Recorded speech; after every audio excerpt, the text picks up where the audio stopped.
really exactly remember when, but Lynx is one of these companies that's like been around me since the start of my career. So like starting with like the PCIe cards, I always knew at the beginning like that was the card you got to get. So yeah, it's I can't really pinpoint exactly, but it's like Lynx is it's been there from the start. The Aurora has many, many uses. So it's my core D to A. So that's anything I get, that's the first thing that comes out of it. So that's sort of my main chain D to A before it hits the analog. The reason why I went with the Aurora is because of the many, many IO, and also the fact that it's modular. Like you can customize it the way you want, which is absolutely awesome. So lots of IO, lots of AES EBU, and Dante. And then I do a couple of other fun things like sending a filtered signal that basically triggers the sidechain insert on the dangerous compressor. So if I want to do any side chaining, I have a dedicated DDA for that. I have two tape machines. So, if I'm doing an layback, I have dedicated DDAs that goes into the, the tape machines. So if I want to do any kind of fun saturation or whatever, I can experiment with that. So it's really great to have like so many inputs and outputs. And then for the A to Ds, like really honestly, I wanted the Lynx. The main reason was because I do a lot of stem mixing and mixing, and I needed the ability to be able to like run like specific stems through units or through a mixer with discrete inputs and outputs back into my DAW, and that's why the Aurora was absolutely fantastic for that. And then the last thing I use it for is for unlimited comparison. So I'm always like referencing like what I just mastered an hour ago versus what I just mastered like 4 hours ago. So as I'm going along, I have like,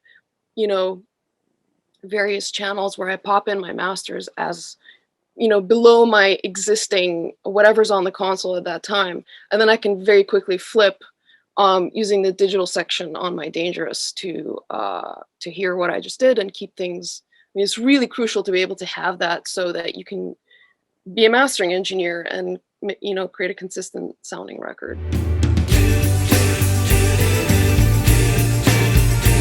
Yeah, I mean, I don't even really think about like it's like it just everything just sounds really good. Like it sounds the way it sounds on the console. The converters for me were like a complete no-brainer. I mean, it's really just and it goes up to 192K for those kind of projects. So it's not it's not necessarily the way I use the Lynx for like saturation, but it's more the ability to send have trustworthy D to A conversion into like my various tape machines or my existing console, and the A to D has incredible headroom, and you can really slam those if you want. So and they don't clip very quickly, so that's another really important thing about the A to Ds. It's always really tricky with the whole transparency thing because for you it's like you're hearing what you're hearing and it sounds right to you, and the only way you can tell is if you have like other D to A's that you can compare. But for me it's like I've used several D to A's, but to me the Lynx has just sounded like the way it should sound. It sounds exactly how I'm hearing or what I think it should sound. So there's no artifice to it, and it's yeah, it's just I think the word like elegant. It's just very elegant sounding conversion. Looking for your favorite things. Everything I've done in the last since end of 2019, like everything. Diamanda Galás, Nicholas Jar, the new Hayley Williams from Paramore, her new record that just came out. A bunch of Ryuichi Sakamoto stuff. So yeah, all of that was done on the Lynx. Like all large majority of all the Ryuichi Sakamoto stuff I've worked on was done on the Lynx.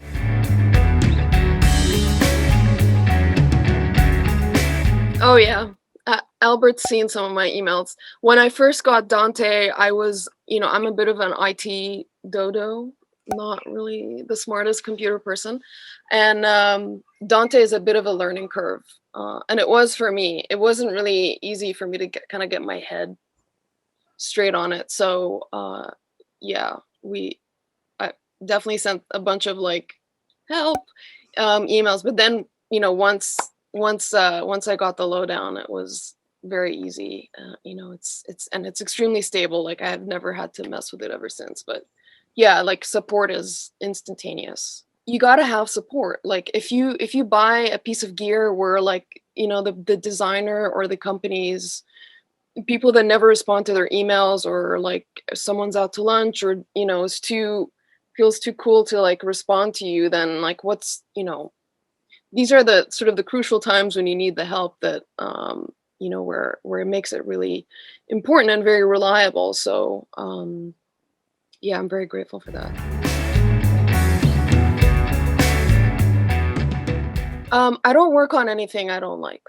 I mean, I think this whole idea that the mastering engineer needs to work on anything that comes their way, I think it's kind of BS. And I think for me personally, like I get really emotionally invested in the music and the people, like the people really first and foremost. Because there are people that are actually my friends, and for me, it's like I have to like really like love the project in order for me to do my best job and like really kind of get lost in it. So um yeah, it's like it doesn't matter like if it's like major budget or if it's like nothing budget. I mean, if anything, like my favorite projects are the ones that are like people that are not really well known or weird experimental stuff. And it always boils down to, sorry, to the music and the people. And if it's amazing, mind-blowing stuff that I find myself wanting to go back to all the time, then that's exactly the kind of project I want to work on. I mean, one of the projects that was really important, I just forgot to mention, is the Juliana Barwick album, which I mixed, mastered, and I cut. And that was all Lynx. I mean, the mixing process, doing all the stem mixing through I had a separate chain for my mixing setup. And then going back to my normal mastering chain with the Lynx, and then also for cutting. So it's yeah, that the Lynx was in every single step of the way with that one.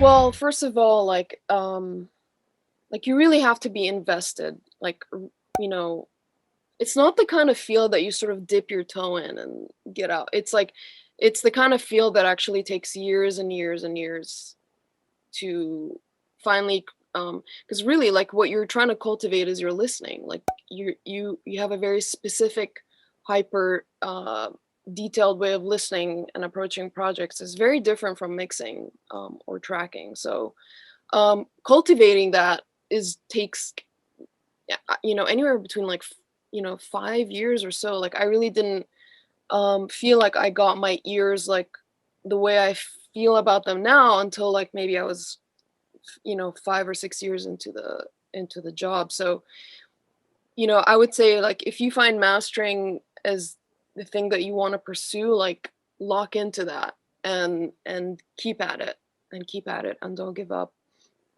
And you don't have to have the fanciest gear. You can work with a really great interface like Lynx. I think that's a great, because there's a great like again, going back to the whole modular aspect, there's like a great starter one, with a few IOs and maybe like some mic breeze, or if you are still doing like recording on the side or whatever, that's much more affordable if expenses are high for you, and like a decent pair of monitors and as much treatment as you can in a room, as you can afford, and and keep it in the box, because you know, there's a really good mastering that's happening in the box. You don't have to have analog gear.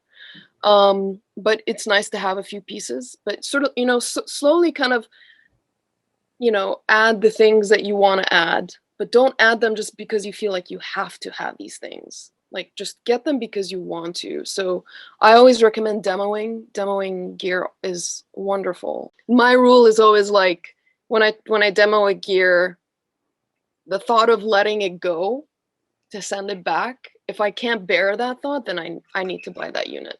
If I can let it go and I don't have to think about it again, then that is the unit I don't want or don't need really. You know, like starting out with like working on bad mixes is the best way to learn, because you start to develop your own techniques on like making stuff that sounds kind of bad, like sound okay, like decent. And then when the time comes that you start to get really good mixes, then you realize, oh, I don't really have to do that much. Like this sounds perfect. So yeah, just longevity is the key for mastering.